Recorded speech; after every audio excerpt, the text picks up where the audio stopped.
Welcome. It's great to see so many folks here. I don't want to stand in front of anyone. Welcome, everybody. I'm Jess Kieran Dillon. I'm one of the cooperative members here at the bookstore, along with Malav Kanuga and Shened Beiru. And we're really excited to be able to host all of you today. Just a quick word about the space. So Making Worlds Bookstore and Social Center is a community space, a knowledge building space, a knowledge sharing space, a space to support Black, Brown, Indigenous liberation movements locally, nationally, and across the globe. We support a strong internationalist orientation to understanding everything that connects the things that happen on our block here to the city, to the country, and to the larger world. And we're really happy to also be a strong and fierce supporter of the liberation for Palestine. We're really excited to host all of you today. I'm just going to pass it over to Malav to say a couple words. All right, thank you, and welcome again to everyone here. I see a lot of familiar faces, and definitely some new friends are in the room as well. But the thing is, we're all here because we love Mumia Abu-Jama, and that makes us all kindred and connected in the struggle to bring him home. And we will be celebrating his 70th birthday on April 24th. We want him home. When he's home, when he's free, we're all taking one important step toward our collective freedom. I just want to say one more thing about this space. We opened up this bookstore and social center on Valentine's Day of 2020. And it was, as you could imagine, a great big love fest. However, we had to close down a month later because of the pandemic. One of the first things that we did to learn how to use this space as a place of revolutionary organization and education and community building was to go online. And we were able to partner with Brother Gabe and a number of other people to do a whole birthday celebration for Mumia Libre. And so it's an honor to be able to gather everyone here today and show Mumia how much we love him and how much we want him home and how much we want his freedom. We also organize, in addition to this bookstore, a community library and study space right here in the back. So when this space is assembled on a normal day, you would find back here a bunch of reading materials and resources that we've named in honor of Mumia Abu-Jama. It's the Mumia Abu-Jama Community Reading Library. So I want to welcome you all back and come into this space as often as possible. I hope you also saw when you came in here, there's a sign in the front window that says Mumia Abu-Jama is welcome here. He's more than welcome here. He makes us home here. So welcome, everybody. Thank you so much. Thank you so much. Give it up again for Making Worlds Bookstore. Good morning, everybody. My name is Gabe Bryant. I'm so happy to be here in front of you all today as we talk about Mumia Abu-Jama and the epidemic of mass incarceration.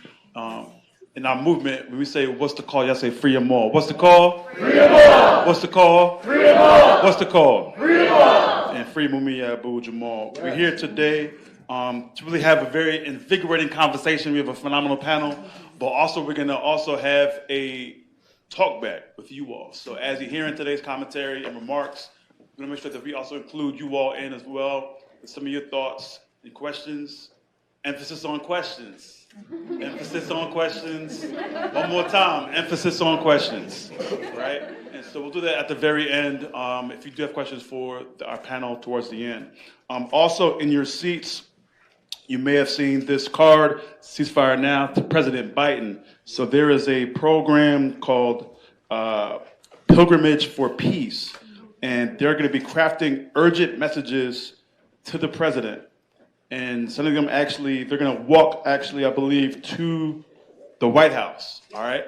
And so if you want to complete a letter, and on your way out, there should be a box, I believe. Yep. So if you look behind you, there's a box. You can put those cards there, and this will be a box presented actually to the president. As we know that we find ourselves in some very dire times. So thank you for Pilgrimage for Peace. I want to get right into sort of the grounding for today. We find ourselves, in a situation where, as you heard Malav state, Mumia will be 70 years old in just 2 short months. And we know that since he was first incarcerated back on December the 9th, 1981, and convicted in July of 82, going on over 42 years, almost 43 years of imprisonment. And we know as we've been organizing and mobilizing across the country and frankly across the world, we know even as we have many victories of other prisoners who have come home, it is time now to bring Mumia home. Is that right? Yes. And so we're working diligently to not only strengthen and rebuild this movement, but also to make sure that we can do everything in our power to ensure, that our brother comes home and that he can live out his life with his loved ones and beloved community, right? We also know that we are in a crisis in Gaza, right? We know that our family, and we're going to get to some of the commentary later on, what's going on right now in Rafah, what's going on right now with the 10,000 children who have been murdered. We're talking about over 25,000, 27,000 killed, countless more in the rubble. And so we got a lot of work to do, is that right? Yes. And so there are so many ways and so many, crises that we have to address as a village, as a community of organizers and concerned doers. And so hopefully we can come to some conclusion, but more importantly, some addressing of these multitude of crises, as we also see issues in the Congo, right? As we also see issues in Sudan, right? As we also see issues in Puerto Rico, right?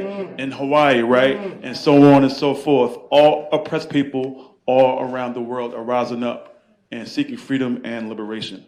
With that being said, we actually have a special presentation, if you will. Our dear brother Marc, thank you, Marc, first of all, for doing this. How many of y'all have been watching Marc Lamont Hill's YouTube channel page? All right. We were able to get a conversation with Mumia just, about a day ago, in preparation for today's conversation. But before we play that, just so everybody knows, to my left, we have the distinct honor of my general and my leader, the Minister of Confrontation for the International Concern, Family and Friends, Mumia Abu-Jama, and somebody who's inspired me for over 25 years, Mama Pam.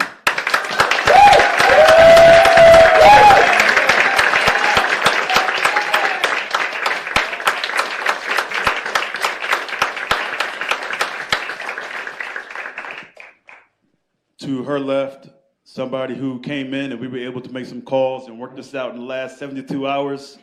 Somebody whose legacy of writing, of activism, knows no bounds, and I'm sure has motivated many of you all, the great Dr. Cornel West.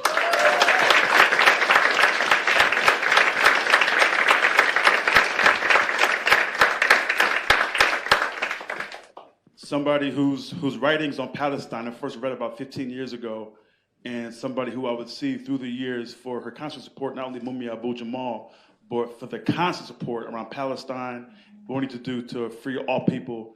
And you can get those books actually at the register as well. Susan Abulhawa. Yeah! Free Palestine, free Palestine.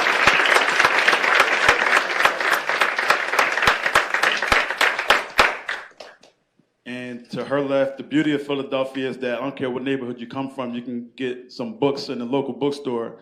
And shout out to Uncle Bobby's books out in Germantown. All right.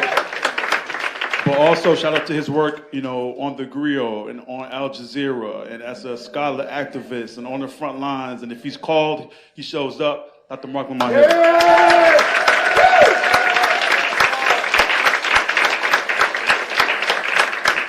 So we got a special audio clip. Thank you, Marc, for that. And thank you, Mumia Abu-Jama. Peace, everybody. You are listening to the Classroom and the Cell podcast. I am Marc Lamont Hill, and I am joined by Mumia Abu-Jama. Who else? Who else, man? The man, the myth, the legend. Look, brother, we are in Philadelphia right now. I am, and we are preparing for a panel with the great brother, Dr. Cornel West, who, as you know, is running for president. I'm also joined by the Palestinian freedom fighter, my dear sister, Susan Abulhawa. I'm also joined by Pam Africa, the Minister of Confrontation, the Philadelphia legend, your sister, my sister.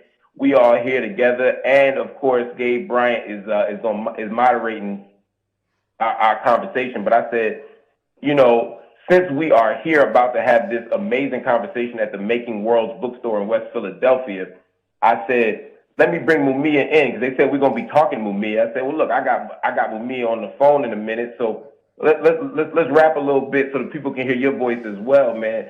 First, talk to me about, first of all, our dear brother Cornel West. As you know, he's running for president, taking some heat for it, gotten a whole lot of love for it.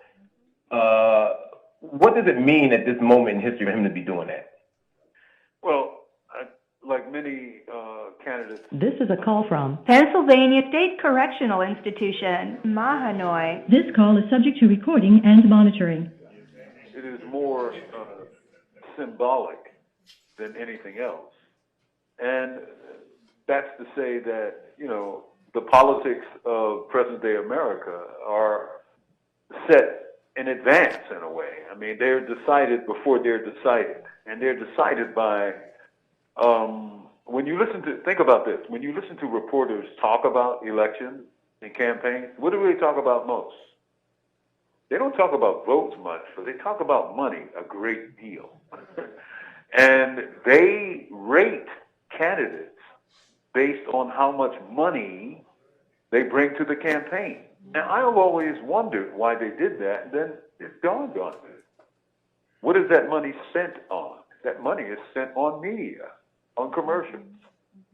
So it's the media talking about money that goes to the media, and they become the medium through which people hear the ideas, or at least the projections of the political candidates. And I say that Cornel is symbolic because he's not part of that program. For one thing, he's not a multi-zillionaire.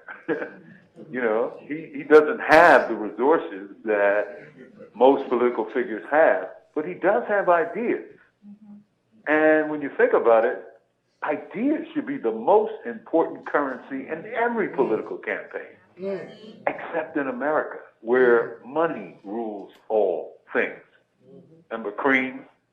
And so, yes, sir. When you think about the struggles that this man has seen and studied and talked about and been a part of. This is a call from Pennsylvania State Correctional Institution, Mahanoy. This call is subject to recording and monitoring. People forget that just a few short years ago, Cornel was threatened with death by white supremacists who were armed with rifles and in uniform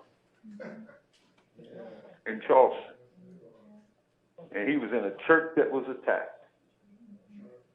And thank the ancestors he got out. But, you know, he was attacked essentially because of who he is and the voice that he has and the ideas that animate him as a democratic soldier.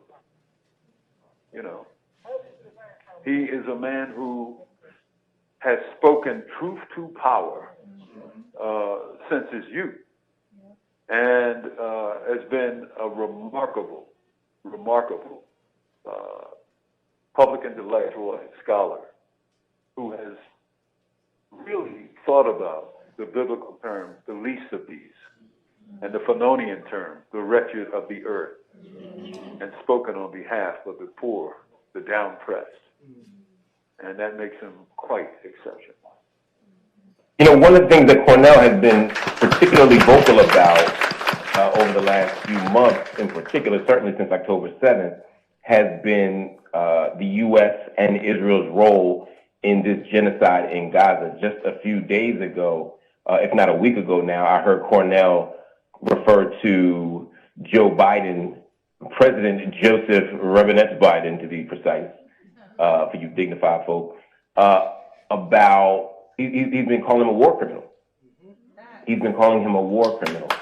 And that type of provocative language, that type of courageous speech has been necessary, I think, in this moment where we're pretending that the U.S. is playing a mediator role when, in fact, it is providing the weapons, the money, and the political coverage to allow this imperial war, not even war at this point, genocide, to occur. So when you hear Cornel West out here in the world talking about Palestine, calling out war crimes, and calling for a vision of liberation and justice that doesn't hinge on some liberal two-state solution where Palestinians are still oppressed, even though that two-state solution ain't never going to happen. When you hear him talking about not just, finding a warm and fuzzy democratic vision to hold on to, but an actual radical vision of the world that takes care of the vulnerable. When you hear all of that, what does it make you think? What value do you see that adding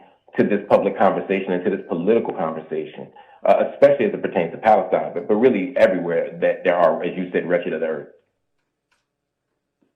It warms my heart to hear Cornel speak this kind of truth in this kind of time, in this kind of context and conflict between not Israel and Hamas, as is traditionally reported in the corporate media, but as we've discussed earlier, this is a war between the state of Israel, a settler colonial state, against the people of Palestine. If you think about it in sheer numerical terms, the greatest suffering has been sustained by an estimated 10,000 children who are no longer here.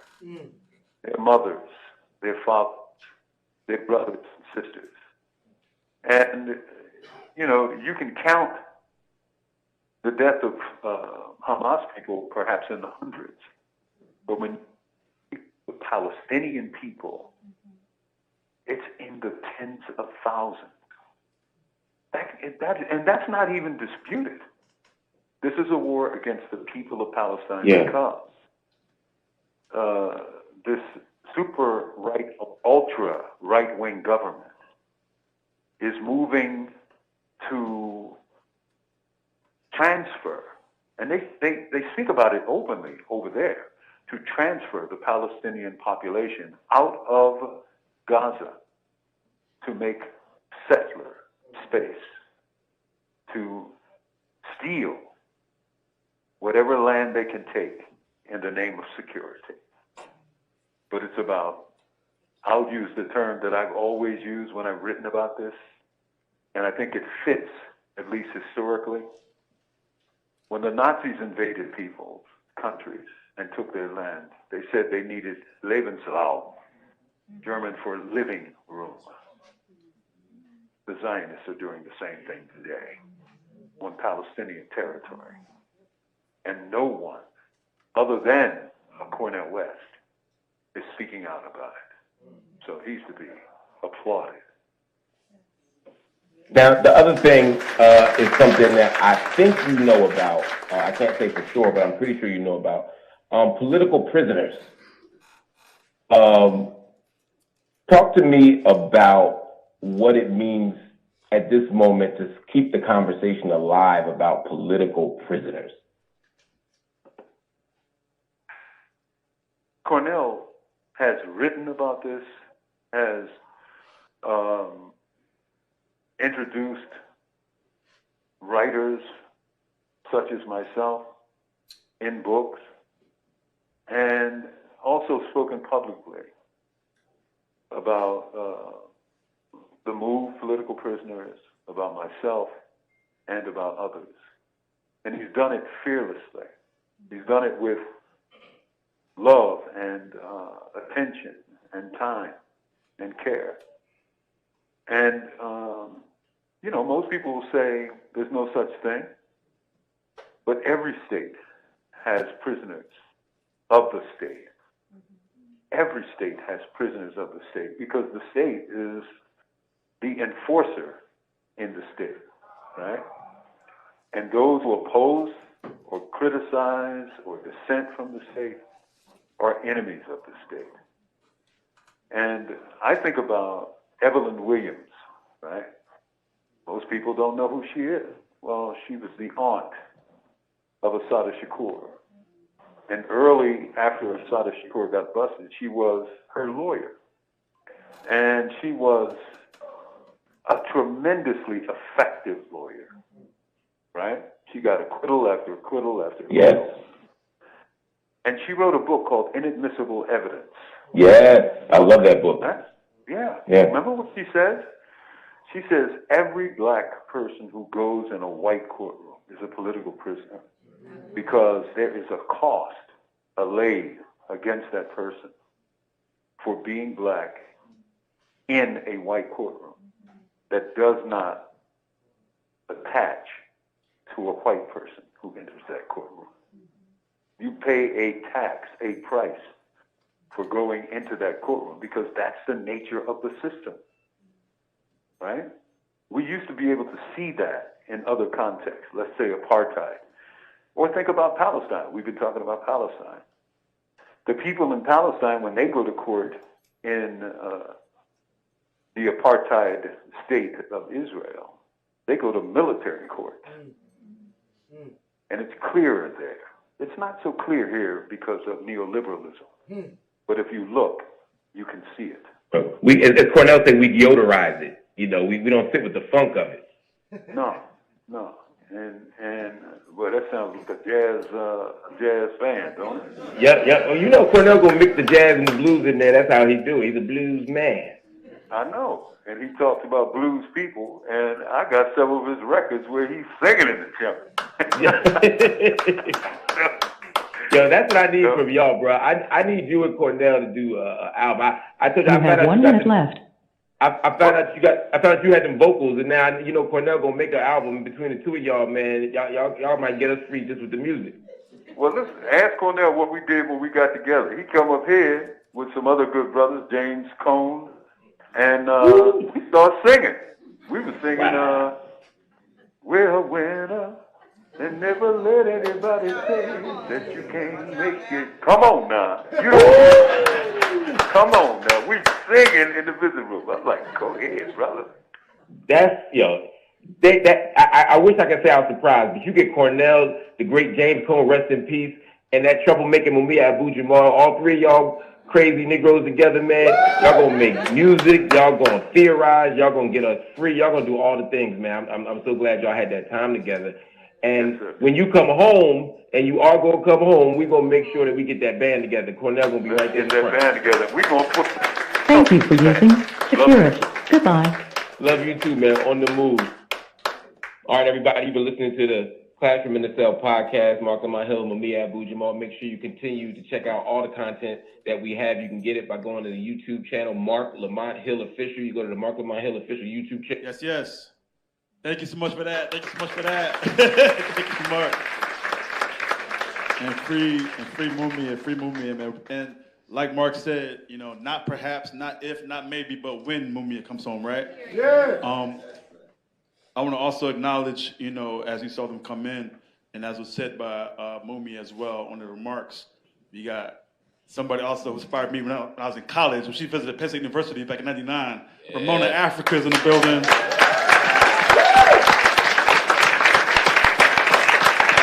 And to her right, we got Janine Africa, we got Janet Africa. Yeah. I see Eddie Africa in the back.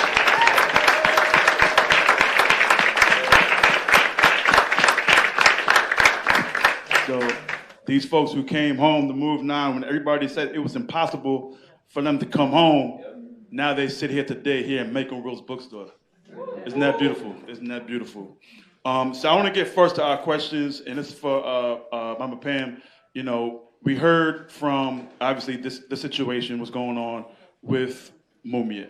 We know that we've sort of raised the stakes around his health care, what's happening right now in the prison. We know that you also were on Black Power Media talking about your most recent visit to him and what you saw with regards to his health. So if you can, please give us a quick update on what you saw when you visited him as well, and we're going to also have some other remarks. Okay. First, I want to thank everybody for coming out on this very short notice, and thank the bookstore. I mean, everybody. We just put this thing together in a couple days. Nobody knew, but it happened because it had to happen. I want to acknowledge Brother Issa, and for him to come up before I speak, because he is Wadia and Mumia's oldest son. Right. And he was the one who called me and alerted me about what it is that he saw. So he gonna tell you about that.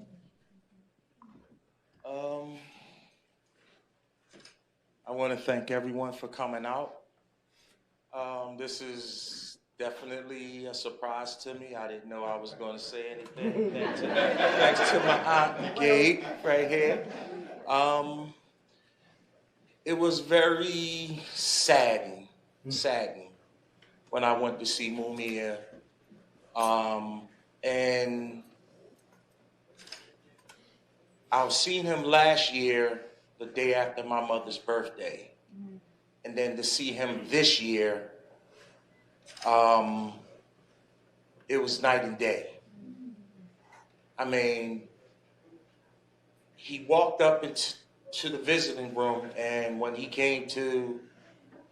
walked up to me, I didn't know who he was until he stood exactly in my face like this. He didn't look well at all.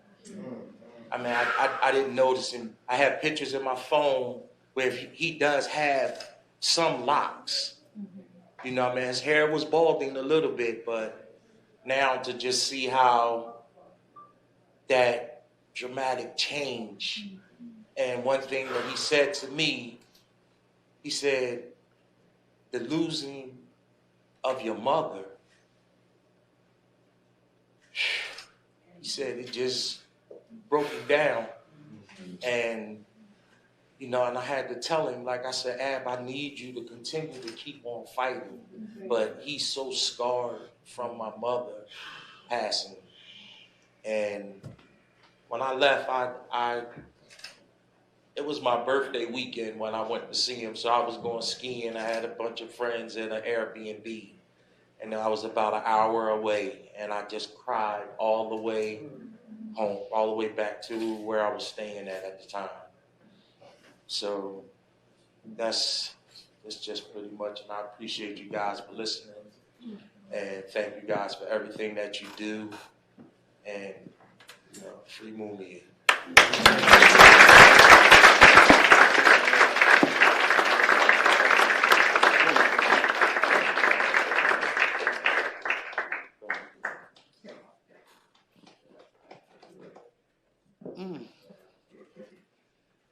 Right. This is a very emotional time. And before I go any further, we pulled this together so that we can bring people to the front line. We need help in order to get Mumia out here. We were successful in getting him off of death row when this entire government, said that they was going to kill him. It was the power that was released of the people to force this government, to take him off of death row. During the whole time Mumia was on death row, he had colds, he had a little ache and pain there. But at the point that Mumia was released from death row, the FOP and Maureen Faulkner, that's Officer Faulkner's wife, Maureen Mokovich, said that when he come off of death row, that they was going to make sure, they said he gonna burn in hell, and this is where they gonna get their, I'll use the word revenge because I can't think of what they said, and that, he was gonna die there. And it's not, he's the reason, and wait a minute, did you hear Mumia speaking there? He sound good, don't he? He really sound good, but the face is something completely different. Brought Issa down to tears the whole time. I went up to see him, and the well hand said she was called herself preparing me for what it was I was going to see. And I listened to him on the podcast too. Didn't have an idea that he was, in this condition. But when I saw him, took me a minute, and he walked over and he said, he says, my hair. So no, it wasn't the hair. Because I didn't see it bald.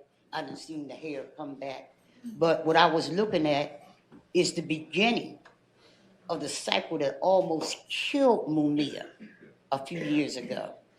And his skin, is dark. His arm is like this shirt right here. Could somebody give Mumia some water? Yeah. And his fingers were swollen. And his fingers were swollen. Can people hear me in the back? Yeah. Okay. But I'm telling you, this is really, really hard seeing him and knowing where this is leading. A few years ago, the battle was for Mumia's life. He had got completely encased in a dark skin, that looked like alligator skin, and looked like when you look at how a fish, breathes, and you can see the gills, you can see the skin up under that. That's how that was. His ear, I'm not talking about right now, and I'm talking about what I see coming back. His ears, was coming off his face. All this part of his neck looked like very dark chicken skin. And he had scratched himself so much he had gouged sores, all over his body. Looking at him last week, Mumia's face, right here, his eyebrows, they were scratched off. Mumia has been itching 7 days a week, 24 hours a day, and just tearing his skin up with scratches, his back, all this stuff. I just want y'all to understand that when we pull this together, all of us is here for Mumia, but it's what are we going to do? And more of the details, it's just a whole lot of talk. And the thing is, right now, as we're sitting here, Mumia is, he said there's not a spot that he's not itching in, not one spot.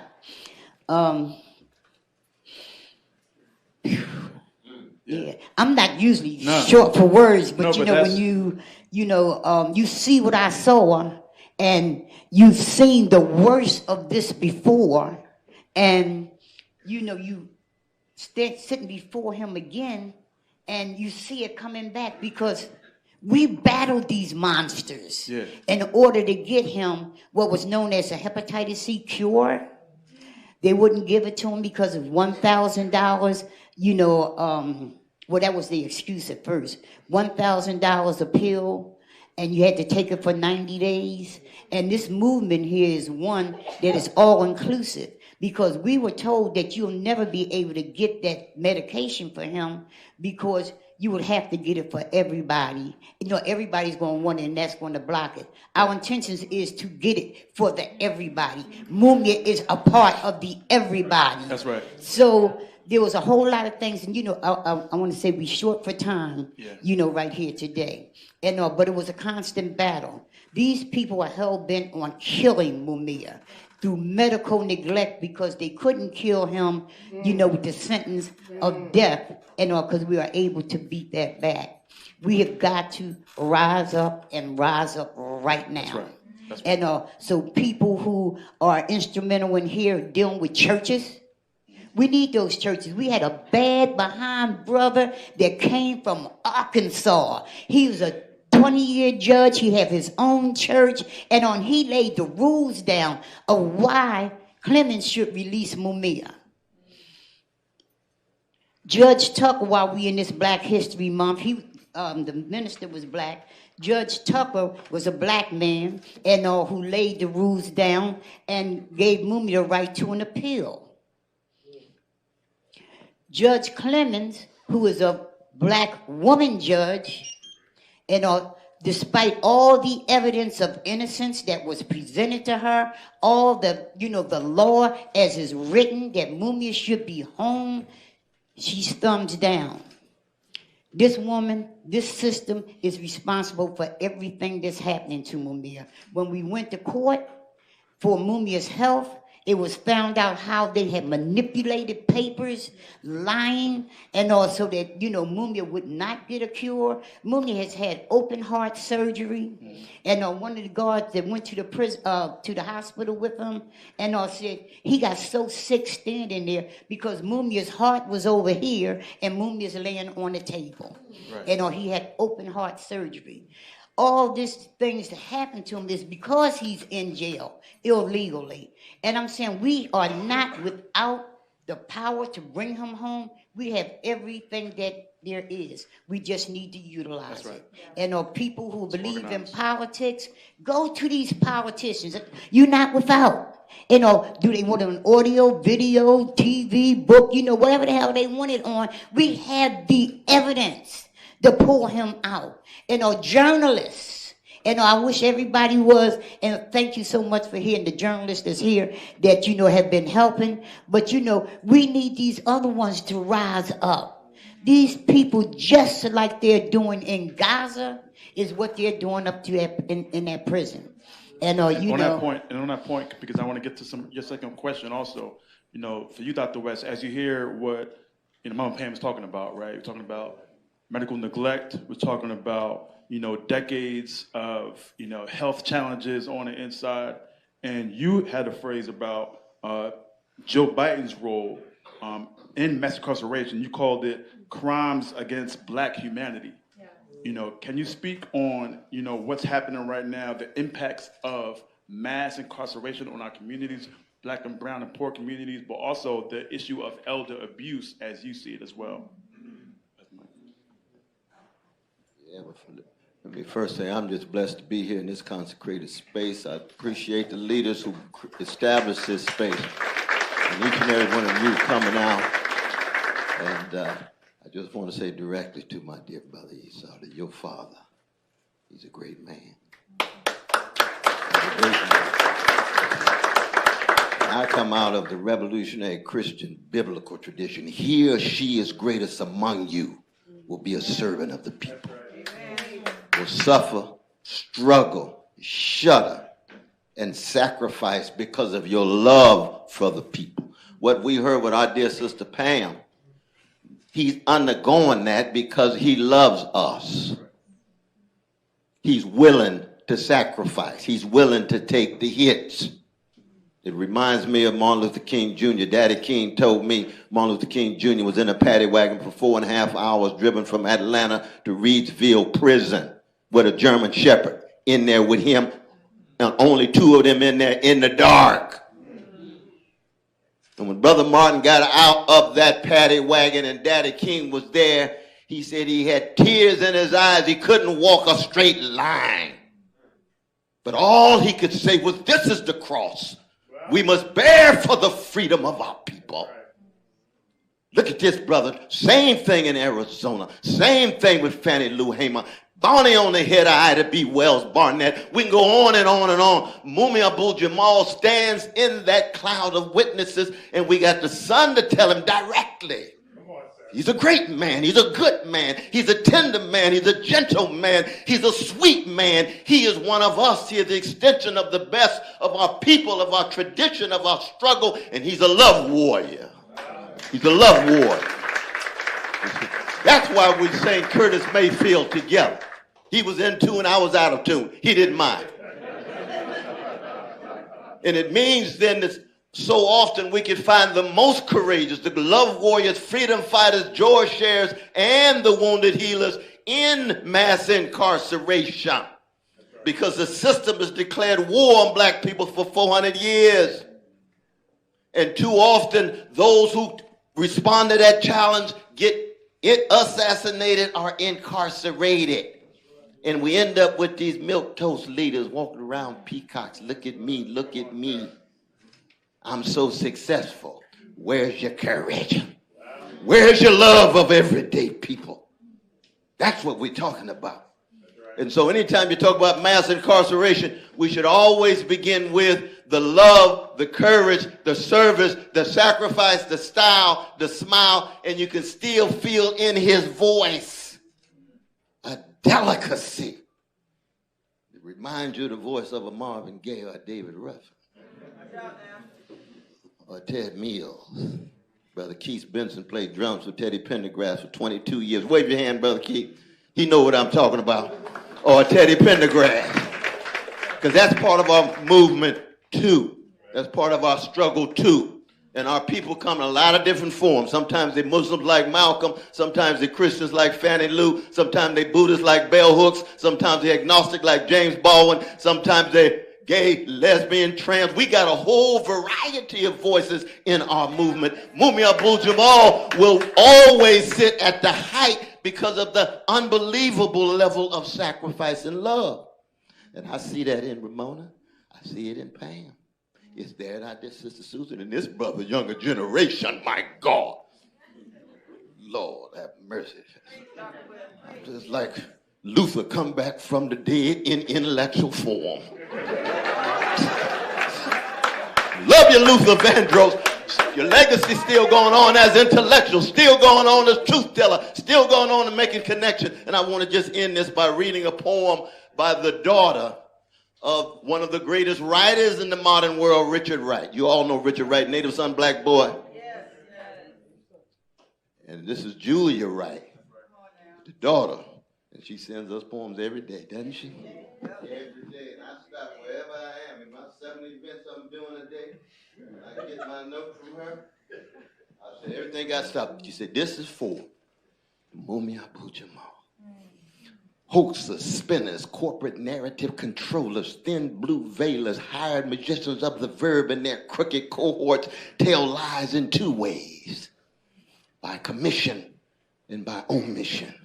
Either they get publicly tangled in their own published myths, or they are truth retentive and prefer the darkness of silence to perpetrate their hidden deeds. Behind the walls of our prisons, Mumia and the incarcerated elders are being lethally poisoned. Not directly by commission, not by the too incriminating arsenic or cyanide, but by the silent, deliberate denial of adequate food, water, medicine, and air as a human right. That omission, just as cruel and humane as the Gaza blockade in slow, agonizing torture and a war crime, just as Palestine is a laboratory to battle test new weapons made in USA, our prisons are vivo test tubes to experiment the genocidal methods of slow death row. Always spreading to our black, brown, and indigenous people. Gaza and Mumia rhyme. That's Julia Wright, straight out of Paris, Morocco, and other places. Thanks so much for that. And thank you to Mama Julia, as always, for her amazing poetry. As I get to Susan, I want to acknowledge, briefly, because I see in the audience some amazing organizers with the Philly-Palestine Coalition. So if you can raise your hand, show them some love. Show them some love. Show them some love. Philly-Palestine Coalition. They've been doing work for the past 4 months. I see y'all. All right. They've been shutting it down and raising the stakes. And Susan's been, at the center and in the middle of it all. And so as we talk about mass incarceration and this issue of solidarity, across land masses, as it were, between the U.S., black folks, black and brown people here, but also looking at the prisoners as well in Palestine, and just that intersection of mass incarceration, what we're seeing, in Gaza, in the West Bank, but also the violence and the crime that we see here as well, the persecution on college campuses. Can you provide some context for us all to kind of distinguish those two realities for us? So first of all, it's a real privilege to just be surrounded by the power and the light and the generosity of so many warriors, not just on this panel, but in the audience, Sister Ramona, Janine, and Janet, and Isa, and all of you. I think, when you come from a society of struggle, whether it's the legacy of settler colonialism, enslavement, neocolonialism, oftentimes our prisoners are central to our society. The prisons are sometimes where the moral force is located. They are the freest people among us, and Mumia is a prime example. And for us as Palestinians, our leaders, most of them have either been assassinated or they're locked up. So prison for us is not a place of criminality. It's the place where we find moral clarity. When in talking about the similarities between the U.S. and Israel, I think we shouldn't be talking about similarities between two systems, but rather parts of the same whole, organs of the same body.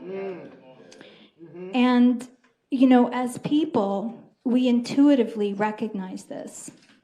There is an intuitive mutual solidarity between Palestinians and Black America, and also in Africa and former colonies.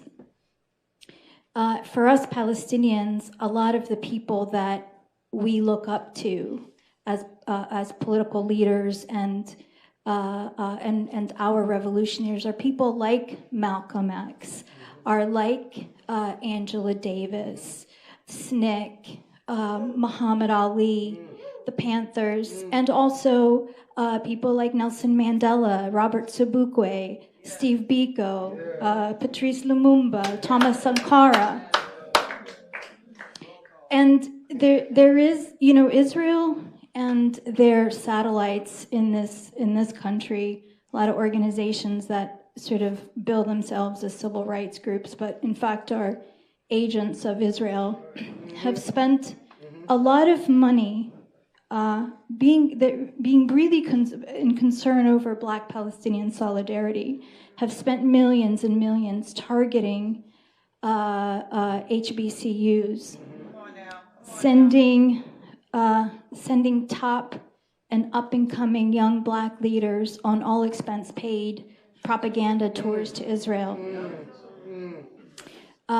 You know, some of the people you recognize, like Bakari Sellers, and others. But despite this intense labor and massive investment, it has not gone their way, because when something happens, there is, whether people know the details or not, we as human beings can have visceral reactions.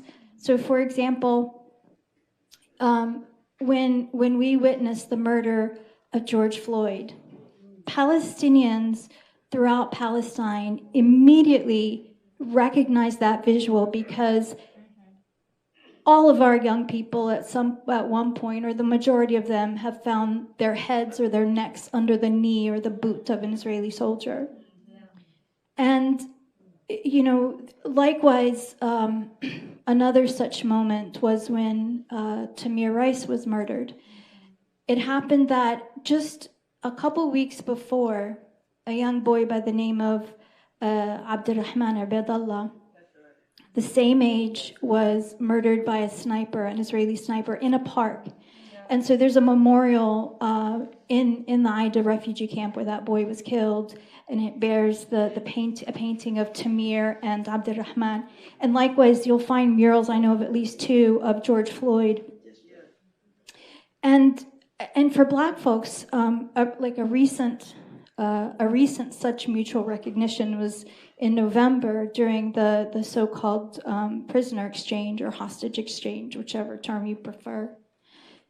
A lot of people in this country learned for the first time that there's something called administrative detention, where Palestinians are held for years, sometimes decades, without charge or trial. And the reactions to this knowledge were actually split along racial lines in this country. You know, a lot of white folks sort of were questioning, like, well, what's the reason? You know, they're looking for some logic. But I think for most Black folks, there was an immediate recognition, like, because, you know, 2/3 of Black folks in jail are awaiting trial. They've never been convicted. And, you know, we all know of Khalif Browder, was the prime example, the tragic example. And So, I just say this to highlight this kind of mutual recognition among us that despite the propaganda, despite the media, despite the money, the campaigns, and the targets, there is still a mutual recognition, and I think both Palestinians and Black Americans find political homes in internationalism, in solidarity with indigenous movements and indigenous and movements of just liberation movements in general. And then I'll just wrap up real quickly, because on the flip side of that are these shared financial and profit interests that span the spectrum of cross continents. So, for example, just three corporations: Siemens, Motorola, and G47. All three of these companies are so heavily invested in mass incarceration of Black and brown and poor bodies in this country and Palestinians in Israel. They provide the software, the infrastructure, the surveillance, the canteens. It's all run by private for-profit companies. So, and that's what I mean by organs of the same body. Thank you so much. I'm getting the signal to stop, but thank you. Thank you. No, thank you, Susan. Thank you so much. And certainly,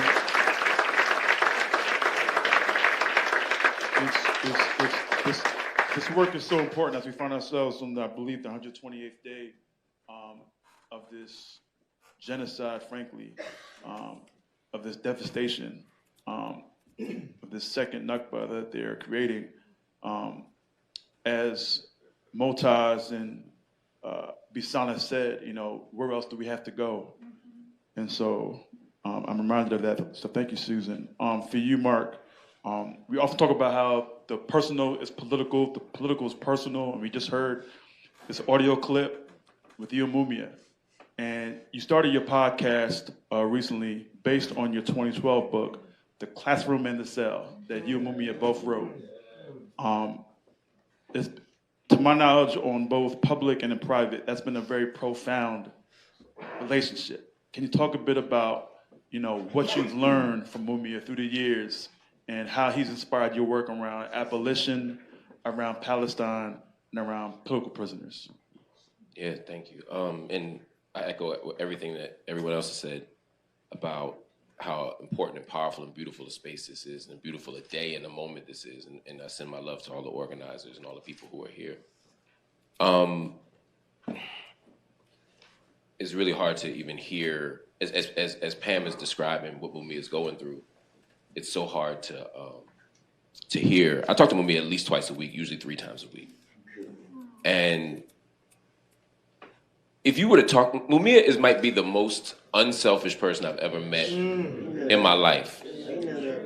I mean, even the day Issa went to the jail and saw him, he called Pam. Pam called me 47 times, right? Because I was doing something, but I was like, Pam, it's Pam, it must be. So I pick up and she tells me what's going on with Mumia. And then Mumia happens to call me maybe an hour later. And I'm like, yo, man, what's going on? I'm fine, man. Let's just do the podcast. No, it's just my hair. And he doesn't want you to worry. He doesn't want you to stress. He doesn't want you to talk. Every December, but I'll tell you about the first December. The first December, Mumia and I were talking. He's the most upbeat person you want to talk to as well. I feel bad, like having a bad day around him. You know what I mean? Like, fuck you, man. It was sad. And he just sounded so down. And I couldn't figure out why. And he was like, I'm fine, just, a little under the weather, blah, blah, blah, blah, blah. We just talking. It wasn't until the next day that I realized that was the anniversary of the day that he had been captured by the state. He didn't want us to be thinking and talking about that. I talked to him this December. Same thing. He was like, well, it's around the time Wad died, it's around the time, Samia. He went that direct, but still never about him. When I talked to him on Friday, I said, look, we're doing an event for Cornel, but we also talking about you, we talking about political prisoners.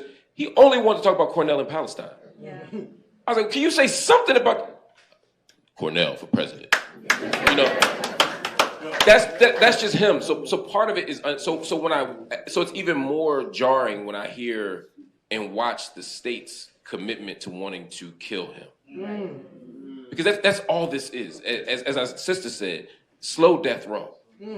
But they want to torture Mumia, and they want to make an example of Mumia, so that no one else dares to speak against the state, so that no one else dares to challenge authority in the way that he does. He is one of the most, not just important prison intellectuals, one of the most important intellectuals this country has ever produced. And that's why they are so committed to keeping him caged for the rest of his life. And that's why we got to be even more committed to getting him free, right? And I think the thing that I learned the most, we decided, Classroom to Cell was his idea, the name of the book, right? When we did the book in 2012. I think the most profound thing I've learned from Mumia since we did that book and even before is that Classroom and the Cell don't reflect our respective positions, right? It's more complicated than that. Because there's a way, and Mumia will tell you this all the time, we outside, not in the cell, but we are some unfree people, right? And there's a way that he has more intellectual freedom. I don't want to romanticize the prison. We want to get him out. There's no virtue in the prison. But there's a way that he has mustered the courage and the muster and the spiritual might and the wisdom to speak courageous truths when he's got the highest of stakes, right? And he's willing to still make a sacrifice for the people. He's still willing to work and struggle for the people. And that's a level and a kind of freedom that I can never fully even imagine, much less embrace. It's abstract to me. So I never want to feel too good or too free on this side. He always forces me to keep track of how intellectually unfree we are, how unfree we are based on capitalism, how unfree we are based on professional opportunity. It is so easy to not say anything about Palestine right now. It's so much more easy as free people, right? If you want to get a certain job, if you want to not get on a certain list, if you want to run for a certain office. And he's a constant reminder to me that that's not how we should be moving in the world. And I think that that's the thing. And the other thing, as I said, is his constant humility. It's this constant sacrifice. It's like, I remember, like, we started rapping in 2007 on a regular basis. I just got a random phone call from him. I actually written a piece in the Metro, if y'all remember, Scepter Riley used to write for the Metro. And I had written something on the Move 9. And we were, so he saw it and got my number, I'm sure from Pam, and she is the connector of all things. And I just got this phone call, you have a call from Pennsylvania State Prison. It said, I thought it was going to be my brother. My brother had been locked up for about 8 years at that point. And so I thought it was him, but it said Mumia Abu-Jama. So I'm like, 2, or 1, whatever the button was at the time. I'm pressing the button. And he was like, you think they're going to win? You think you're going to win? I didn't have to know I didn't have to ask. He was talking about Obama, right? We knew, right? And I was like, I don't know, motherfucker might win. And we started talking about all the reasons why that wouldn't be troublesome. And we started unpacking how problematic it was. And he had a level of critical insight and a commitment to deep study where he would make this connection to that connection that you rarely see. And so much, and we laugh, we joke, we tell, he's a ridiculous person, he's silly. He's one of my favorite voicemails, I'm gonna send it to you, you should have it. It's him and Wadia calling me doing voice impersonations. And I'm like, first I'm like, y'all get a room, right? Because it's like my parents, it's just moo moo and wah wah. But they are he's just an amazing whole person. But in addition to that, and then I'll pass the mic back, he still, in addition to all this silliness and brilliance and creativity, he's also just a passionate soul committed to deep study. And at a moment where people don't think enough and don't read enough and don't make connections, and TikTok and YouTube and Twitter become the kind of arbiter of what's right and wrong without any analysis. We got a president saying he saw photos of tragedies in Gaza that never happened. I mean, this is where we are right now. You can't trust anybody. He doesn't let anybody off the hook. He's always making the connections and reading and studying and connecting. And he inspires me to be a closer reader and a deeper thinker. And probably a better person. I mean, he's just extraordinary. So I'm blessed to know him and to call him a friend and to be able to build with him all the time. Yeah. Thank you, Mark. Thank you, Mark. Thank you, Mark.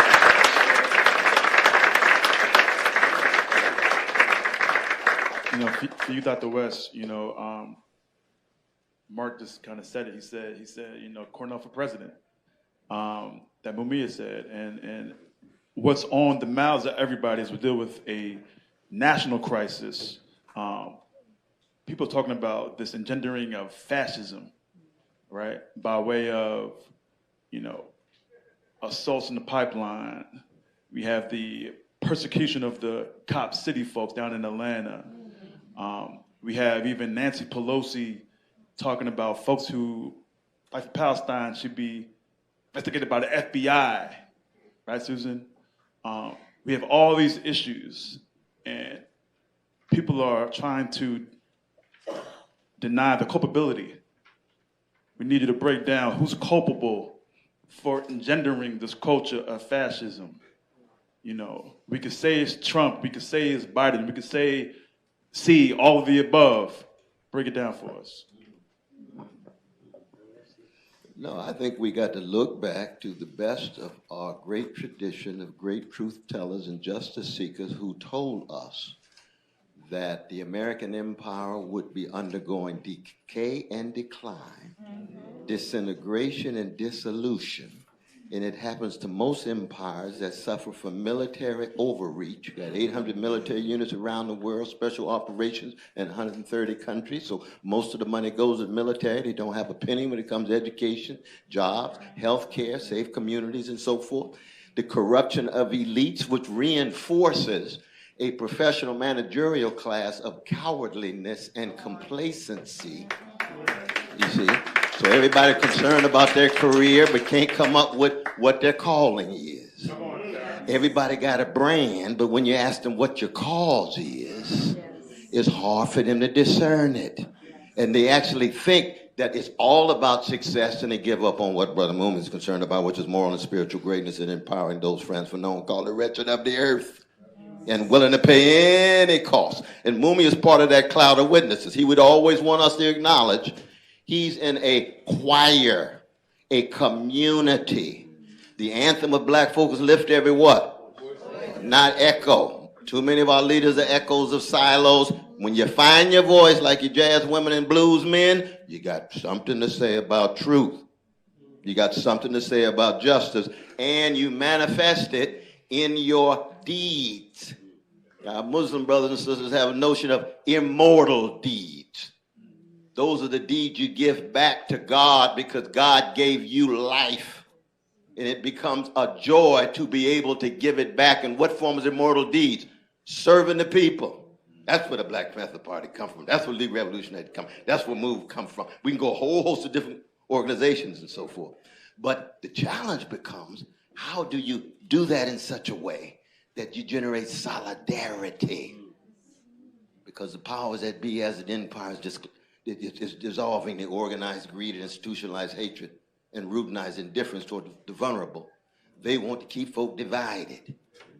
They want us to look at each other through white supremacist lens, patriarchal lens, imperial lens, rather than deep human connection of suffering, beginning with the least of these, with poor and working people. And that's one of the reasons why the Mumias and others become the examples to say, if you really love the people at the deepest level, this is what you're going to have to go through. And we say, there's a variety of different forms of it. Most of us don't have what Mumia had. You know what I mean? Just like most of us, we can't sing like Nat King Cole. We just got to be honest about that. We don't have it. We just raise our voices. But our voices are very important, crucial. And I'm just glad. Is Brother Fish still here? Where is Brother Fish? He's being persecuted right now for his magnificent cartoons telling the truth about Gaza. Give it up to Brother Fish. Give it up to Brother Fish. Definitely. I'm blessed to have him also as the art director of my campaign. Brother Anthony helped bring us together. I got my dear brother Stanley here looking like Malcolm X's third cousin with his black suit. But any moment, any effort ain't nothing but a moment in a movement. It ain't about voting, ain't about no campaign, and it's certainly not about a cracked vessel like me running for office. It's about a wave in an ocean. We got to keep the ocean flowing, and we all have different callings and causes and struggles, and we hope with courage so that we all come together with our strengths. That's what's a threat, and that's global. That's not just Philadelphia, New York, and Chicago, but that's Latin America, Asia, Caribbean, Middle East, and so forth. And right now, Gaza is the litmus test. Cat Williams is right. 2024 is the year of truth, exposing lies, exposing crimes. Now, Brother Cat got his own way of doing it, you know. I love the brother, you know what I mean? Yeah, we love him now. It's like Richard Pryor and Dick Gregory and Moms Mabley. That's part of my tradition. I ain't apologetic about those black folk, but when they're wrong, I call it out. But when they telling the truth, we pull it out and try to make it available to everyday people. So once they straighten their backs up, the powers that be start trembling in their boots. Right now, they trembling. Democratic Party is trembling. Democratic Party called me the biggest threat to democracy in 50 years, and I just declared on Monday, and they said that on Friday. And I said, hey, I ain't even had a rally, I ain't had fundraiser. I called Bootsy up because, you know, Bootsy Collins and I are so tight, we write songs together. I said, Bootsy, go come to my rally. I said, I'm going to get my bass, but I haven't got my bass, and they say you a threat. I said, brother, when you get funky with that bass, we were going to be a collective threat. But that's a good sign, because when they run it like that, it means that the targeting intensifies. You got to be willing to pay the price. But the good news is that the spirit of your witness will be picked up by those who come after. And that's the good news about Brother Mumia. Anytime they talk about freedom and truth and justice in the American empire, you're going to see that smile and that face tied to Move, Black Panther Party, a variety of different efforts to bring critique to bear on the American empire. And the solidarity right now of our precious Palestinian brothers and sisters is a fundamental litmus test. If you can't call for ceasefire and the end of a siege and the end of occupation when you're seeing genocide right before your very face, then you know you're dealing with some milquetoast folk. Sanitized, sterilized, deodorized folk who are afraid of the funk. Thank you, Dr. West. Thank you. So what I would like and folks, get ready we're going to be doing a Q&A in a few short minutes. Not yet, but in a few short minutes, we're going to have a couple more questions, then we're going to get to it, so prepare your questions. But I want to have Mama Pam and dear Sister Susan just give us a call to action, you know, for next steps as we see fit. You already kind of began to allude to some of it with regards to Mumia's case, about how we need to mobilize, galvanize, go to all the spaces and use whatever we have. Same for Palestine, same for Mumia Abu-Jama. Right. Some of the things we did is definitely you got to keep pressure on this government. You know, right now Mumia is dealing with a diet that just isn't humane.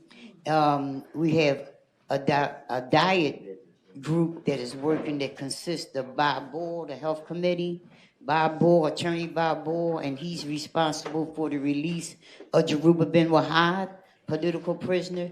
He's responsible for the release of Marshal Eddie Conway and all political prisoners. We need lawyers to come together and deal with this situation. We need people to go, because we went up to Congress. How Mumia got off of death row because we left no stone unturned.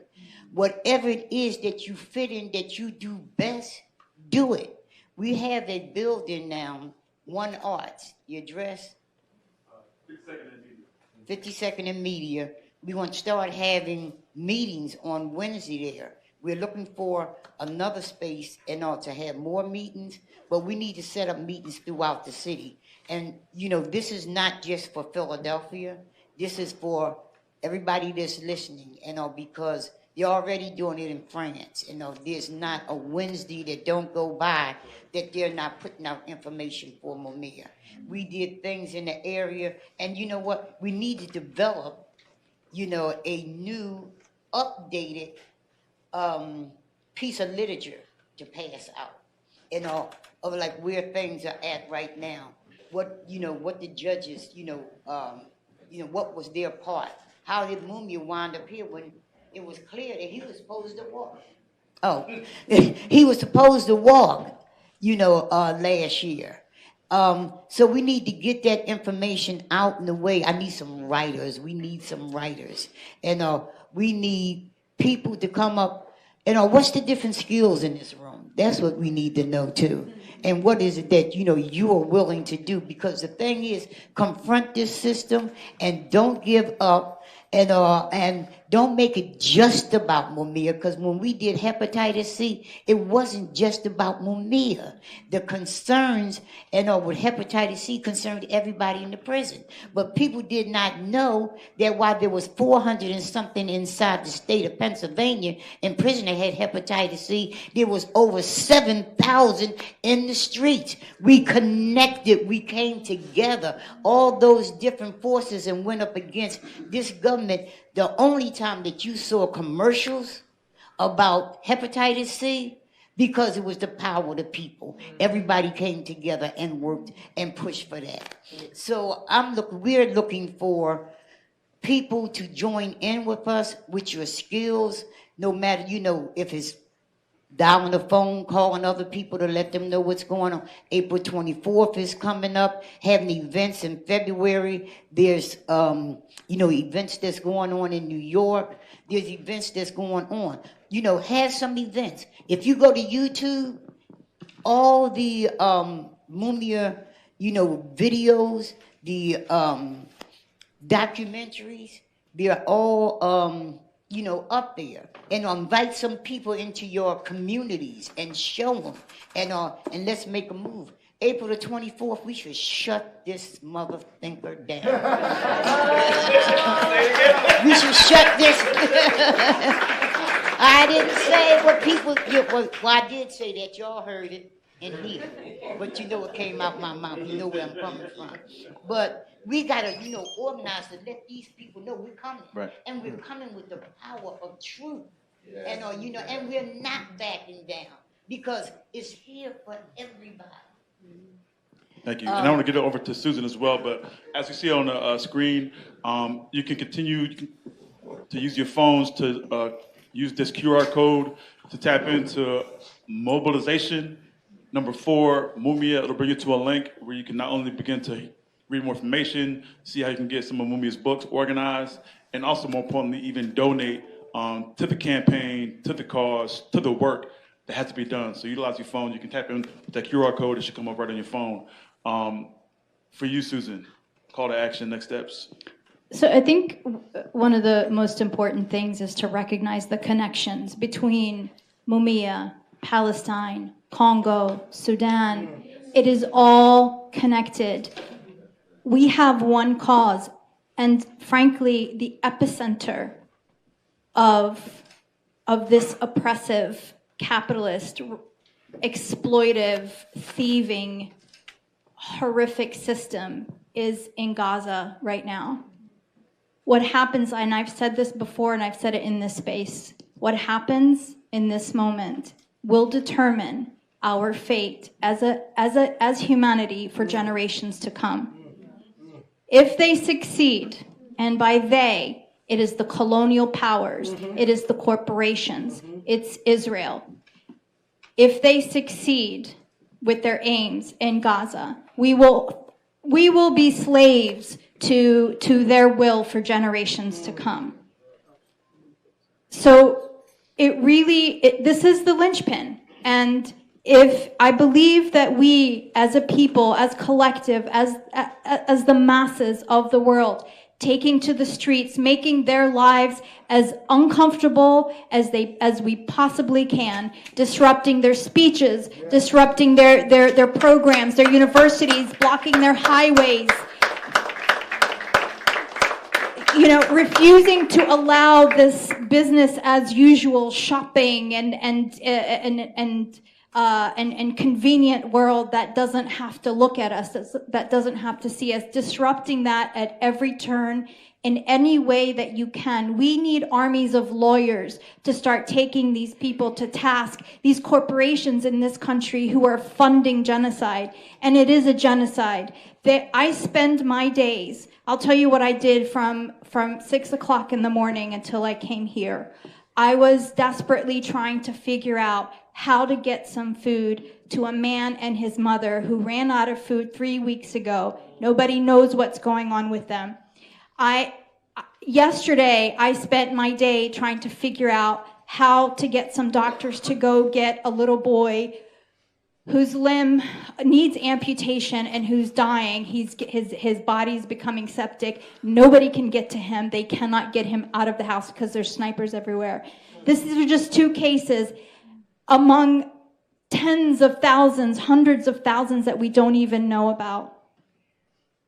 We keep hearing, the numbers themselves they shock the conscience and they beg our belief. But it is so much worse, so much worse. Every diabetic person, every cancer patient, every person on dialysis, they're all dying because there's nothing. Anybody with a herniated disc, they cannot move. They're also dying, and they're not counted among the numbers of the murdered, but they are also in the tens of thousands. 10% of Gaza's population has been murdered or maimed in the span of 3 months. 10%. If we were to apply that here, that would mean wiping out all of Los Angeles, all of New York, all of Chicago, all of Detroit, all of Charlotte, North Carolina, all of Atlanta, with a few more cities to spare. In 3 months, we are devastated. And we need the solidarity, and we need action.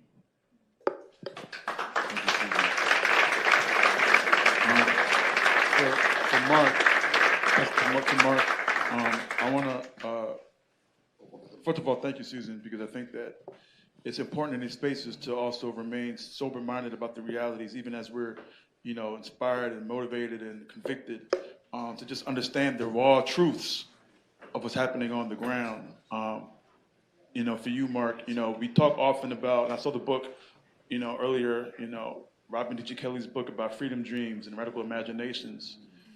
I want us to sort of begin to close this out as far as, how do we continue to sustain a freedom dream and a radical imagination, in spite of all the crisis all around us and the banning of books and Moms for Liberty and it's this and that and all the above. How do we still stay focused on our freedom dreams to create the world that we want to see?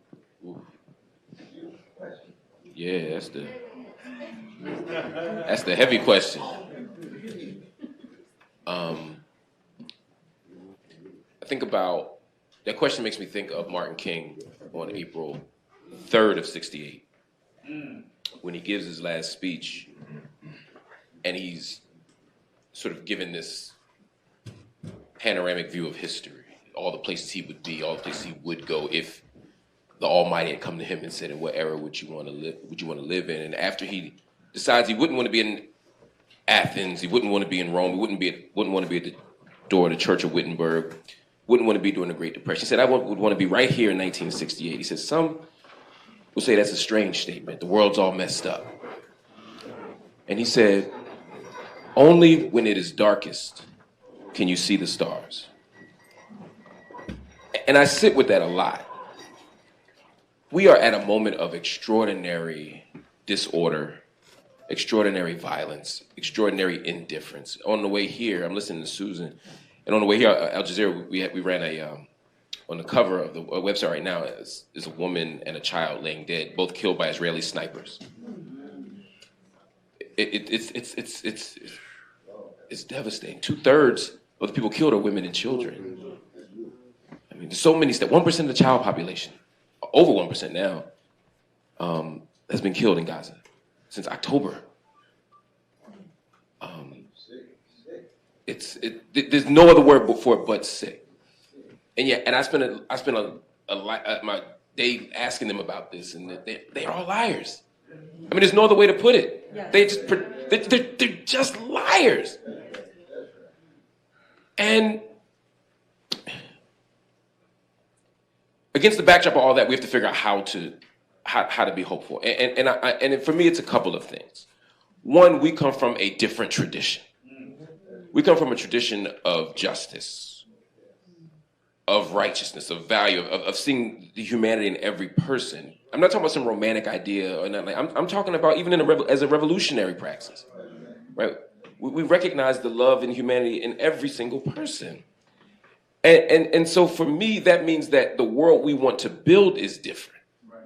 So part of what we remain guided by is a desire and an inspiration to produce the world that is not yet. That world that is not yet. We're a world making world's bookstore, right? We don't want a nation build, like Edom Katachu talks about, right? We don't want to nation build, we want to world make. We don't want to replicate the world of our oppressors. We don't want to take over and be oppressors. We want to create a world of freedom and justice and liberation for everybody. Our open enemies can't imagine that because their only vision of humanity, their only vision of freedom is one where somebody has to be oppressed. Freire, I'm looking at Freire on that shelf there, y'all should read. In Pedagogy of the Oppressed, he talks about that, right? He said, for the oppressed to be is to be like, and to be like is to be like the oppressor. We don't have another sort of conception of humanity or of life outside one of an oppressor-oppressed model that we have access to in the media, that we have access to in politics, that we have access to in everyday speech. But we got one, and that's the one we're fighting for. And so I remain guided by that. I remain inspired by that. And at a moment where it seems the most impossible because it is dark, that's when I look for those stars. We had a pandemic. And I had Mumia laughing about this the other day. It was a pandemic. And the world was terrified. And them COs started getting COVID. The police officers started getting COVID. Then suddenly they're like, well, you know, that dude with the weed in his pocket, maybe we don't need to stop him. Maybe that guy in the cell that's a nonviolent offender, maybe we can send them home, right? They began to imagine abolitionist possibilities when it was in their interest, right? So at that dark moment of pandemic, there was a possibility for the world to recognize the possibility of an abolitionist vision that some of us thought was impossible because they told us it was. Many of us are fighting for reparations. And for decades, we've been told, how are you going to do reparations? I mean, who are you going to give it to? How are you going to find out the names? How are you going to get the money? How are you going to do this? How are you going to do that? American capitalism was on its knees during the pandemic. They got them stimmies out so fast. They found names, they found money, they found lists. When American capitalism was at stake, they were able to imagine new possibility. So we no longer have the luxury of impossibility. We can no longer defer or rely on this idea that it can't happen. It can. But it's never going to happen from the state unless we force the state to do so. The state will never do anything that's not in its own interest. So we have to constantly compel the state. But at that same moment, the brightness is watching people who never stood up for Palestine speak up. It was in the midst of a pandemic, watching people downtown in Philadelphia fighting and screaming for George Floyd. It was in Minnesota where they said, you know what, we are no longer going to settle for warmer and fuzzier prisons. We want to defund. We want to abolish. Cornel's here, so he's making me feel like the old church days, but Howard Thurman, in The Growing Edge, what did he say? He said, never scale down your aspirations to the facts that are the level of your immediate experience. In other words, we don't have to be prisoner of an event. As a Christian, that meant we don't have to be prisoner to the events of the cross. Right? That doesn't have the final word on life. But in this world, it means we don't have to be prisoner to the events of our life. We ain't got to be prisoner to a policy. We ain't got to be prisoner to a two-party system. We ain't got to be party to the belief that reform is the only thing when we have revolution as the most viable option. We don't have to be prisoner of the moment. We can win. We will win. And that is what keeps us going. That's the only thing that's ever kept us going. And we've always fought. And when we fought, we won. And we'll continue to win. When we fight, we win, y'all. When we fight, we win.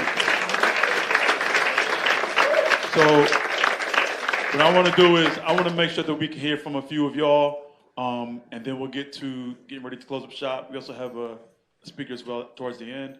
So let's get the microphone around. Let's start right here first, and then we'll come back around to you, Baba.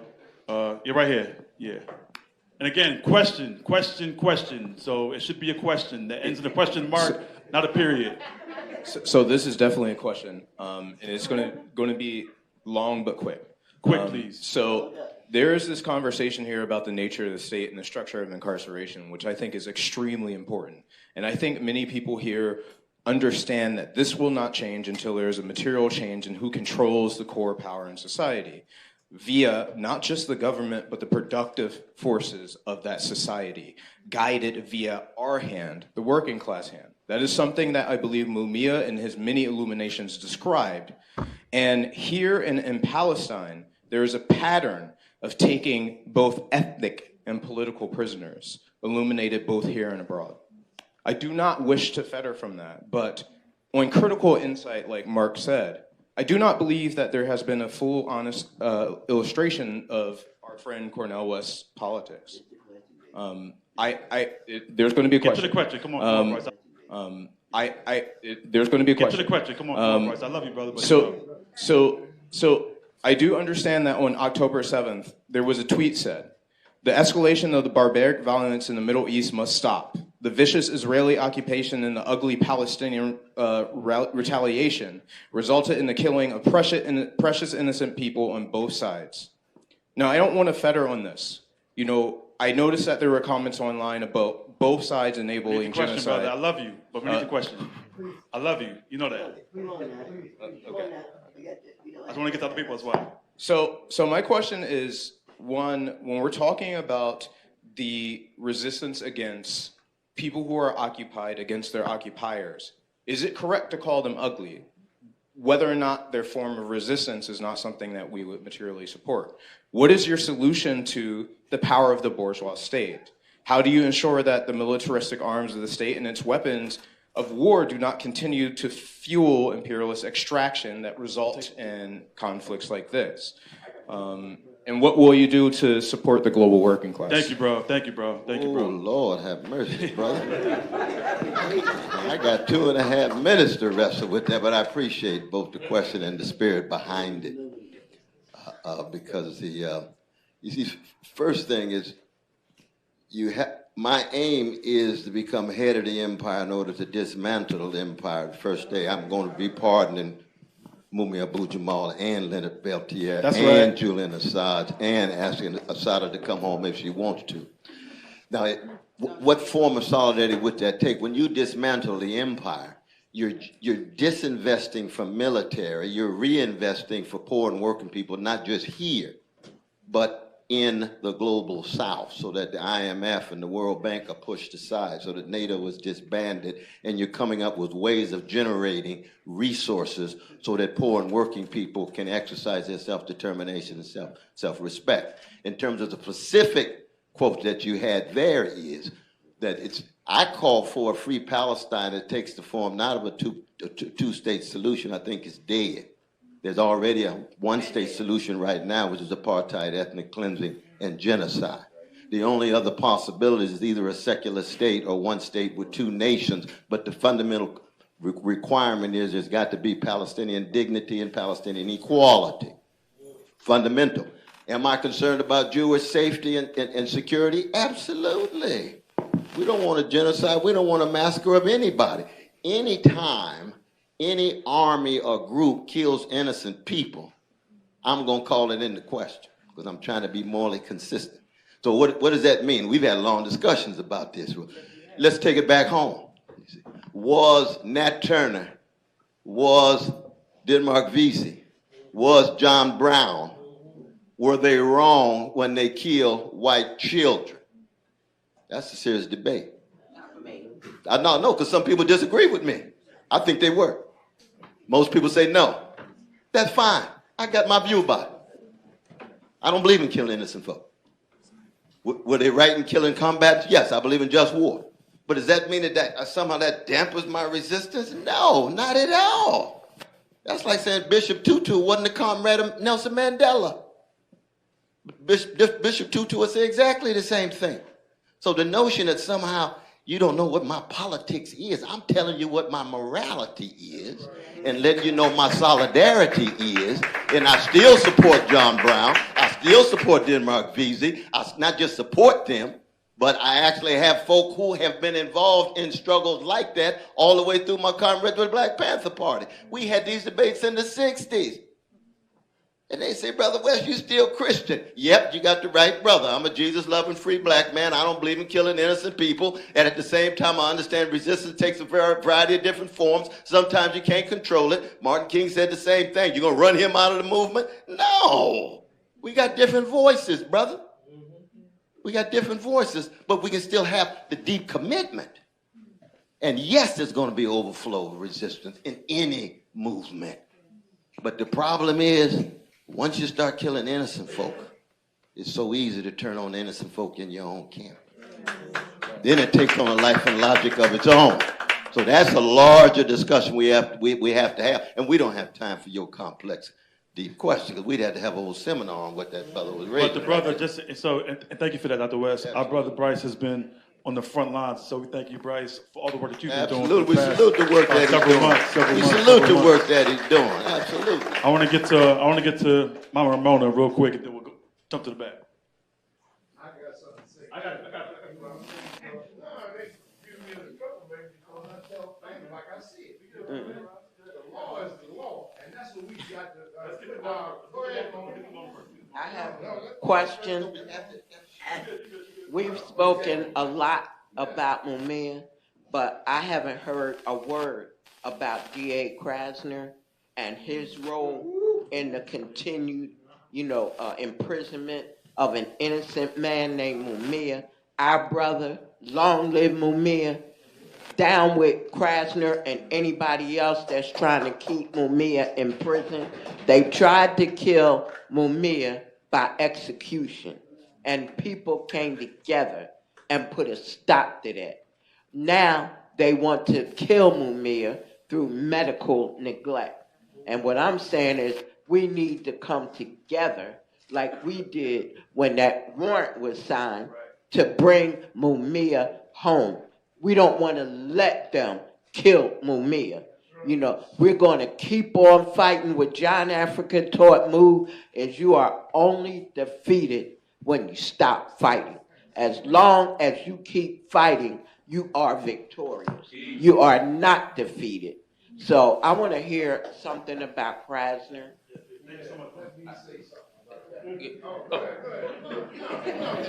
The thing is, the law is the law. Republicans, Democrats, Independents, everybody must follow the law. You can't make exceptions. That's the problem. Now, something Pam just said, I'm going to have to correct that. First of all, they got a thing in the Constitution. The Constitution wasn't made for us. It was made for them. If you read the history, those guys was catching hell damn near like the slaves were. They made rules to protect themselves, which is the Constitution. The Supremacy Clause states that. Article 6, paragraph 2, the United States Constitution states that constitutional law, federal laws, and treaties are the supreme law of the land, meaning they supersede all that state bullshit that they coming up with now. Now, the change laws to make things, and as far as Mumia, Tucker gave Mumia an appeal. His lawyers appealed that. I mean, I'm not, because I bring out these white lawyers that done kept Mumia in jail, don't make me racist. Brian messed up Mumia's case. He had one thing to do, go in there with the Bastion case. He went in there and didn't do a statistic analysis. That is impossible. That's all he was there for. You know what I'm saying? We got to make them follow the law. There's no such thing as you can't indict a sitting president. It's bullshit they made up to protect Nixon and to get rid of Spiro Agnew. We got to know the law. When I first went, I'm just a jailhouse lawyer. I don't have no degree, no nothing, but I know what they taught us how to learn. Learn the rules so you know when they are not following. Lock them motherfuckers up. Go ahead, Roz. Amen. We always thank Roz. Roz always drops it, and Raza Khan does a phenomenal job of breaking it down for all of us. And as Malcolm said, making it plain. I see a hand in the back. Good afternoon, everyone. My name is Asantua Nkrumah Toure. I'm an organizer with Black Alliance for Peace. And we also a member of the Philly for Palestine Coalition. Thanks to all of you on the panel. Thank you all so much. But you know, it is Sunday morning and I'm a church sister. Reverend West, I want to ask you what a sermon from you would be like if it was titled Injustice Anywhere is a Threat to Justice Everywhere. And in that sermon, you were to call out the Negro Zionists among us. Stacey Abrams, Dr. Judy Malveaux, Reverend William Barber, Congressmember Reverend Raphael Warnock, Dr. Ben Chavis, Reverend Al Sharpton, even Martin Luther King III, and Bakari Sellers. None of these people have condemned Cop City in Atlanta, and none of them, not a one, has condemned police training in Israel. What your sermon be like, and who gonna be on the choir? Oh, Lord, Lord. My dear sister, I would humbly ask you to be the choir director. My soprano ain't like it used to be. No, but it's still coming from your soul. It's coming from your soul. I hear you. That's Claire Ward wrote that song when the Ku Klux Klan encircled her car with her mama and her sister. My soul looks back and wonders why I got over 1953. That's the tradition. Now, the first thing to keep in mind, I'm not a reverend. I got too much gangster in me to be a reverend. I'm a pew brother. I'm a revolutionary Christian on the pew and then in the nightclub on the weekend. But what you say is the list is much, much, much longer than what you had a chance to go through. That's part of the cowardliness that I was talking about. Martin Luther King III. I know. God bless him. God be with him. Keep him near the cross. He wrong his two left shoes, but he's scared.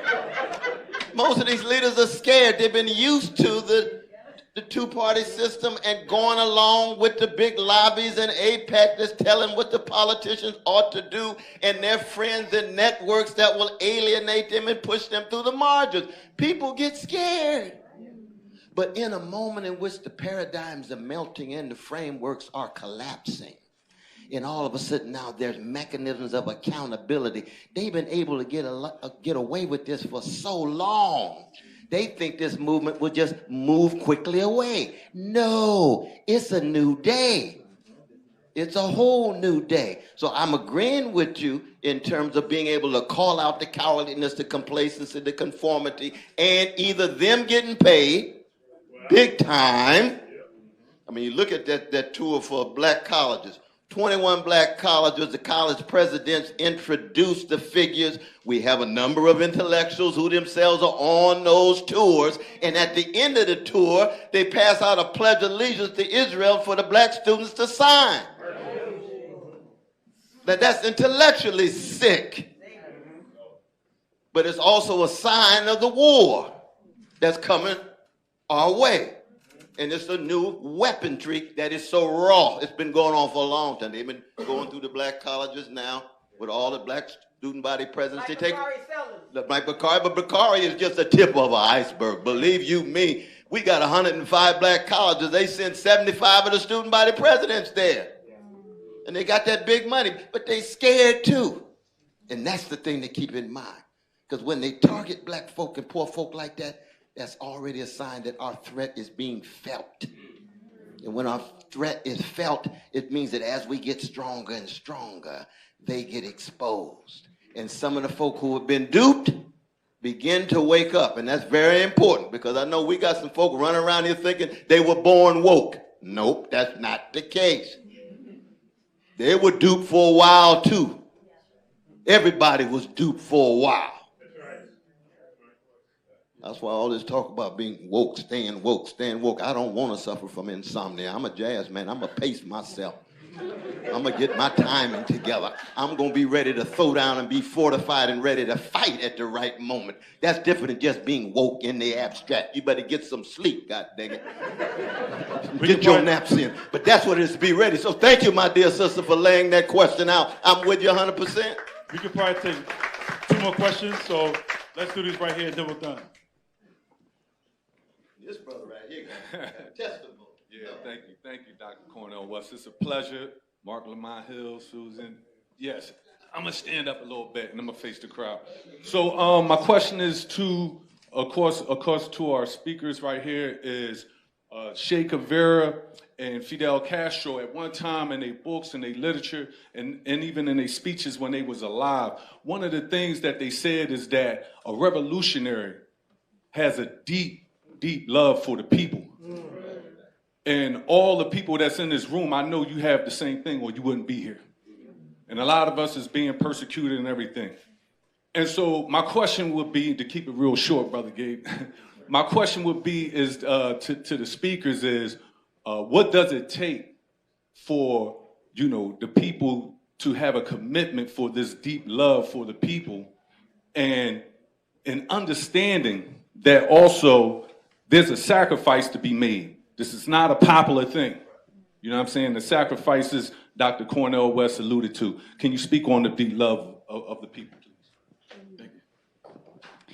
So,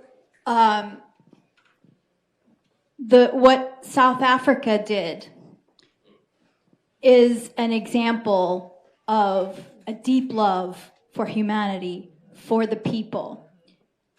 And it wasn't without risk for South Africa to stand up alone at first against all these powers that coalesced against a principally defenseless, civilian, indigenous population that is completely besieged, completely hemmed in. But what happened when South Africa made that announcement? Other countries started to get courage. And they let that love for humanity, that the stirrings of their conscience begin to manifest, because we need the first moral people to stand up, because other people will follow. The masses, I believe, see the fundamental injustice that's happening. But like Brother West said, they are scared. People are scared. And the reason they're scared, of course, is because you can lose your job, you can lose your money, you can lose your position, you can lose your life, you can lose your freedom. Everybody on this panel has lost something. Mark lost his job for saying from the river to the sea, so benign. And the reason is they are, but if you look at it from their point of view, they are scared of us. That's why they have all these campaigns to silence people, to dox young people, to try and screw up their future employment, to get university presidents to resign because of a literature festival for Palestine. Can you imagine the kind of fear that propels these overly privileged people to do these kinds of things? So I say that so you will feel your own power, because it is you, it is your voice, it is your presence in the street, it is your defiance, your unwillingness to just be quiet, and we need more of that. And it is always driven by a deep love, not just for each other, but for our ancestors and for our children yet to come. This moment is so important. This is the moment of our generation. This will be the defining moment of again, what happens from here on. We cannot allow them to prevail. We cannot allow these systems, these oppressive systems, these colonial systems, these systems of mass incarceration, of complete pillage and looting and murder and destruction everywhere they go. Right. Iraq, Afghanistan, Vietnam, Congo, Cambodia, Syria, Yemen. I mean, it just doesn't stop. but we can stop it. We really can. Every moral advancement humanity has ever experienced has come from the bottom. It has come from people saying enough is enough. And this is our moment to say over and over and over until it is deafening, enough is enough. And salute real quick to the youth, women, and queer folk who've been on the front lines leading us all in the right direction. Is that right? Yes. So we're going to acknowledge that. I want to get to our brother here.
You're on a healing journey as much as anything else because of what was done to you. And we're here to protect you, to save you, not to save you, but to support you, to love you, and to struggle with you through it. That's all.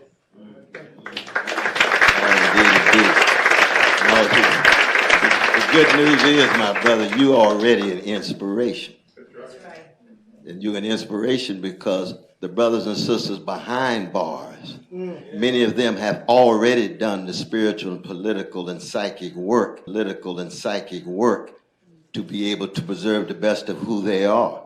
And that's why it's so crucial to always have that connection. I've been blessed with teaching prisons 41 years. But let me say this about the love that we can feel in you, because that's the thing that breaks the back of fear. But you never love people in order for them to love you back. See, it's not transactional. That's right. It ain't no quid pro quo thing. Thank you. See, Mumia Abu-Jama doesn't love black people and oppress people in order to be loved back and popular in some status. No. He loves people beginning on the chocolate side of town because they worthy of being loved regardless of what's going on at the moment in their lives. That's love at the deepest level. That's what John Coltrane's talking about, love supreme, brother. It ain't the music and the sound. It's the music as a vehicle to empower the people. And whether they like it or not, he's going to blow anyway. Because it's coming out of his soul. And when you're loving folks like your mama or your spouse, it ain't transactional in order to get something back. No. You make the sacrifice because you decide it's something so rich there that they're worthy of it no matter what's going on. And when you reach that spiritual level, then you got that same smile on your face you got right now. That's the real thing. That's the real thing. That's what Ashford and Simpson talk about. Ain't nothing like the real thing. Oh, yeah, that's not just a song. That's coming from Nick and Valerie's soul. It touches us.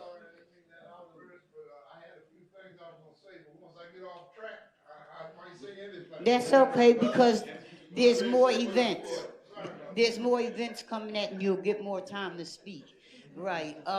As far as district attorney, Can't wait for that car ride home. Okay. As far as District Attorney Krasner, and we always speak on him, but this program was put together. You can't go into details on everybody, but there's another program coming up, and we will be. We have a working group that's starting, next Wednesday at One Arts, and the address is 52nd and Media, and also, come help organize these things. We spent years demonstrating in front of Krasner's office. We spent years, this whole weekend, we talked about Krasner and other people, but we just don't have the time to talk about everything. There's some details about this filthy sucker here, and that people need to know, but we really don't have the time. We got to be out here by 1:30, and it's close to that now. The last comment.